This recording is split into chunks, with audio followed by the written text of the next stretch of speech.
Hi, this is Manish 240121. I want to talk about a pressing issue that lies at the heart of our economy, agricultural distress. Despite being a nation where nearly 50% of the population depends on agriculture for their livelihood, the sector contributes to only about 18% of India's GDP. This imbalance highlights the deep rooted economic challenges our farmers face. One of the biggest issues is low farm income. Farmers struggle with rising input costs, seeds, fertilizers, and pesticides, while their output price remains stagnant due to middlemen and inefficient market mechanisms. The economic pressure is further aggravated by high debts, often borrowed from informal sources at exorbitant interest rates. The financial strain has sadly led to farmer suicides, a grim reality that continues to haunt rural India. Furthermore, the cost of cultivation has increased substantially due to inflation in essential commodities and inputs. Yet, the selling price of crops does not increase proportionally. This reduces farmers' profit margins and makes agriculture financially unsustainable. Even government schemes that offer subsidies and loan waivers provide only temporary relief rather than long term structural solutions. Another major concern is small land holdings. The average farm size in India has shrunk to over just 1 hectare, making economies of scale unviable.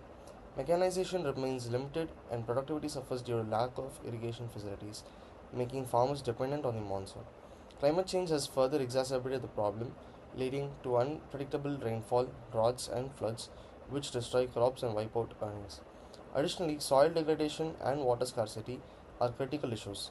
Overuse of chemical fertilizers and pesticides has led to declining soil fertility, while groundwater levels are depleting due to excessive irrigation. Without sustainable farming practices, future generations of farmers will face even more challenges. The minimum support price benefits only a small fraction of farmers as procurement is limited, while the APMC system meant to regulate markets often lead to exploitation by intermediaries. Moreover, lack of storage and cold chain facilities result in 40% of food produce being wasted before reaching consumers, causing both economic and food security losses. Another pressing concern is export restrictions and trade policies that limit farmers' earnings. While global markets offer better pricing opportunities, restrictive policies often prevent Indian farmers from accessing them effectively. The lack of processing and value addition industries further restrict their availability to increase profits from raw agricultural products. So, addressing distress requires a multi pronged approach. The first one would be to increase farmers' income through better pricing mechanisms, reducing middlemen, and direct benefit transfers. Encourage agri-tech and mechanization to improve productivity and reduce dependency on monsoons. The third one would be to strengthen the rural credit by promoting institutional lending and reducing dependence on money lenders. The fourth one would be to improve market linkages with better storage, transportation, and access to global markets.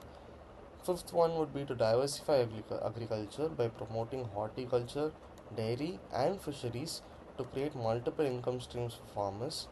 The sixth one would be to promote sustainable farming practices, including organic farming, crop rotation, and water conservation, to ensure long term productivity and soil health. And the last one, the seventh one, would be to encourage contract farming and private sector involvement to provide farmers with better access to technology inputs and assured pricing. So, to conclude, agriculture is the backbone of our economy, and the well being of our farmers is crucial for sustainable growth. This sector needs a holistic transformation through policy support, technology adoption, and better financial inclusion. We must move towards a system that not only ensures food security for the nation but also secures economic prosperity for our farmers. As policymakers, businesses, and individuals, we must come together to create an inclusive and resilient agricultural sector that not only feeds the nation but also ensures economic security for millions. Thank you.